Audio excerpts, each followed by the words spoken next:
Hello and welcome to another video. ये video भी हमारी पीएमबीवाई से रिलेटेड है। पोषण ट्रैकर के बारे में तो हम एक दो दिन में करेंगे बात, क्योंकि फिलहाल अभी हमारा जो पोषण ट्रैकर का काम है वो स्लो ही चल रहा है। जो प्रोसेस है पोषण ट्रैकर की वो काफी स्लो चल रही है। अभी भी एक दो दिन शायद और लग सकते हैं उसको ट्रैक पे आने के लिए। दूसरी चीज ये है कि जैसे मान लीजिए पीएमबीवाई में हमने अनट्रेसेबल बेनिफिशरीज के बारे में बात की थी लास्ट वीडियो में, जिसमें था कि जो बेनिफिशरीज आपने फिल की हैं बट व्हेन जब आप उसको अपने पोर्टल पे सर्च कर रहे हो उसका फोन नंबर डाल के, तो वो आपको वहां नहीं दिख रही। और फिर आप अपने सुपरवाइजर को इन्फॉर्म करोगे कि ऐसी कोई एक हमारे पास बेनिफिशरी थी जो हमने फिल की थी बट अभी हमारे पोर्टल पे वो शो नहीं हो रही, तो वो आपकी अनट्रेसेबल बेनिफिशरी, यानी कि वो आपने भरी तो है लेकिन आपको कहीं वो दिख नहीं रही। दैट मीन्स कि हमने उसको बेनिफिट दिलाना है, उसको हमने ढूंढना है, वो अनट्रेसेबल बेनिफिशरी में आ गई है हमारे पास।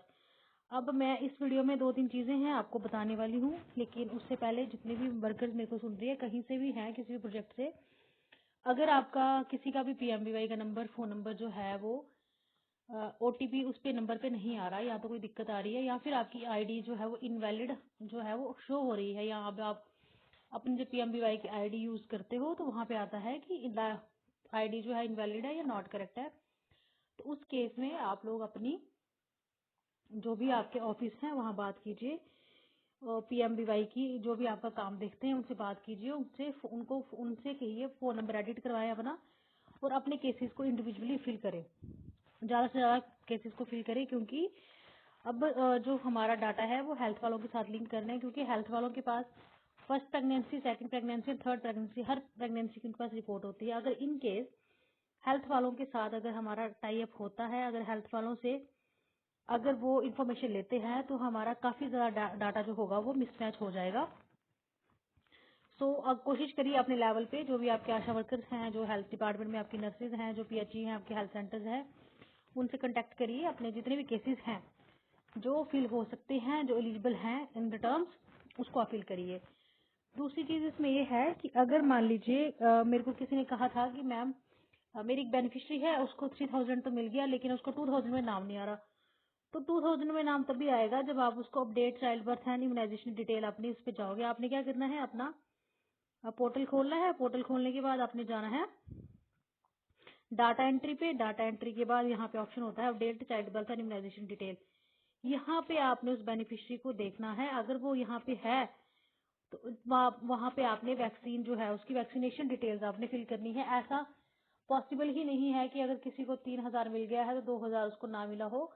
2000 मिलता ही मिलता है, क्योंकि सेकंड टाइम आपको रजिस्ट्रेशन करवाने की उसकी जरूरत नहीं होती, वो ऑलरेडी ही रजिस्टर्ड होती है आपके पोर्टल पे।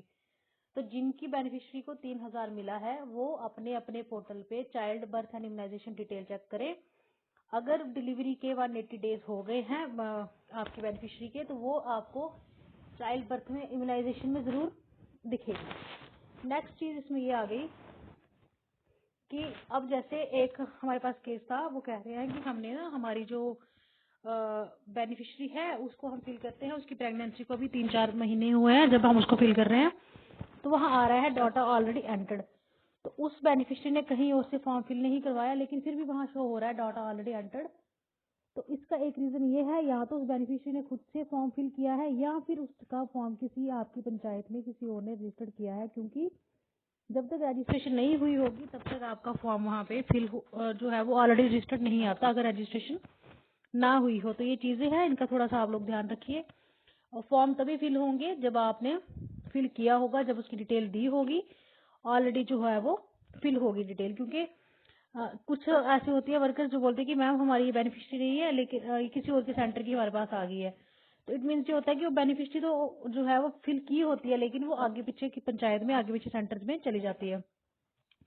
अब मेन मैं आपको बता रही हूँ सुपरवाइजर की आईडी है, इस पे मैं आपको बता देती हूँ दो तीन चीजें जो सुपरवाइजर आपकी आईडी से देख सकती है। जैसे मान लीजिए वही मैं आपको ये सेम चीज बता रही हूँ कि आपकी कोई बेनिफिशरी है जो आपको आपकी आईडी पे नहीं दिख रही, तो आपने सुपरवाइजर को बोलना है कि वो अपनी आईडी पे देखे, तो उसकी आईडी पे भी वो सेम प्रोसीजर से जाएगी।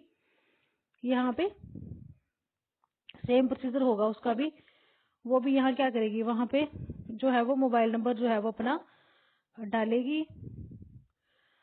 मोबाइल नंबर डालने के बाद जो भी उसकी डिटेल होगी वो उसको यहाँ पे मिल जाएगी। जैसे ही मोबाइल नंबर किसी बेनिफिशियरी का हमने डाला, उनकी डिटेल्स यहाँ पे आ गई। इट मीन्स ये बेनिफिशियरी सुपरवाइजर की आईडी पे भी शो हो रही हैं।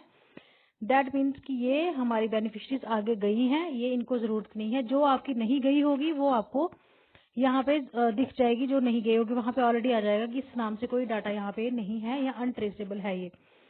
दूसरी चीज, कई बार जब हम फॉर्म फिल करते हैं, हम फोन नंबर हम कई बार हस्बैंड का ले लेते हैं, कुछ ले लेते हैं, तो अपने पास फोन नंबर प्रॉपर रखिए। जैसे मान लीजिए हमने 2022 में कोई फॉर्म फिल किया है, तो अभी हमें इतना नहीं, क्योंकि हमने कई बार नोट नहीं किया होता, हमने नहीं लिखा होता अपने पास, तो वो फोन नंबर हमारे पास, हमें लगता है कि शायद ये हमारा फोन नंबर जो वहाँ पे हम डालते हैं तो वो फोन नंबर बोलता है कि रेलेवेंट नहीं है।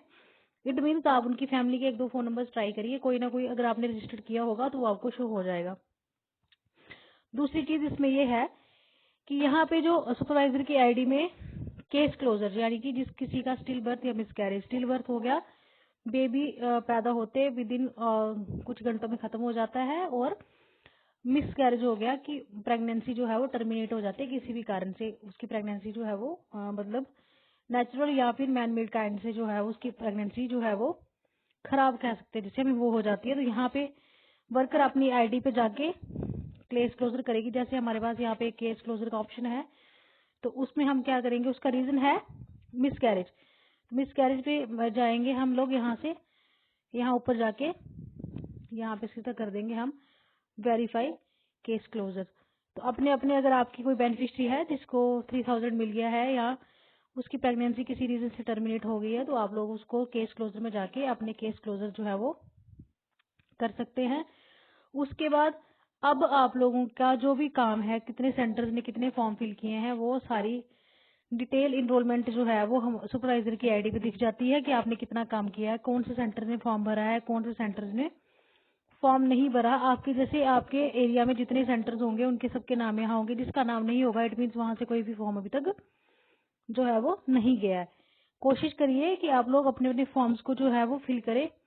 साथ ही में अपनी अनट्रेसेबल बेनिफिशियरी को भी उनको ढूंढने की कोशिश करें, ट्रेस करें, और अपना अपना जितना भी काम है प्री रजिस्टर्ड बेनिफिशियरी में अगर कोई केस फॉल करता है तो उनको उनको आप फिल कर लीजिए, फिर उस बेनिफिशियरी को इंटीमेट कर दो कि आपने अपना जो भी इंफॉर्मेशन है वो बैंक से लिंक करवानी है। एक चीज और, कई लोगों के पास 2 या 3 अकाउंट होते हैं, तो उनको बोलना है कि जितने भी अकाउंट है हमारे, कई लोग बोलते हैं हम उन्होंने एक ही अकाउंट लिंक करवाया होता है, फिर बाद में आके हमसे बहस करते हैं कि नहीं नहीं हमारा तो पैसे नहीं आए वो, जबकि उनके आए होते हैं किसी और बैंक अकाउंट में। तो उनके पास जितने भी अकाउंट है, 1 या 2 है, जितने भी अकाउंट है उनको बोलिए लिंक करवाए उनको आधार के साथ, और डीपीटी को इनेबल करवाएं। तो उसके बाद आप लोगों ने जो, अगर आपके पास कोई बेनिफिशियरी आ रही है उसका आधार लिंक नहीं है, आप उसका फॉर्म फिल कर दीजिए, वो फॉर्म आपका काउंट होगा। बट उस बेनिफिशियरी को इंटीमेट करना है कि आपने अपना जो भी आधार है उसको अकाउंट से लिंक करवाना है, अदरवाइज आपको बेनिफिट जो है वो नहीं मिलेगा। ये एक छोटी सी रिवीजन टाइप वीडियो थी हमारी पीएमबीवाई से रिलेटेड।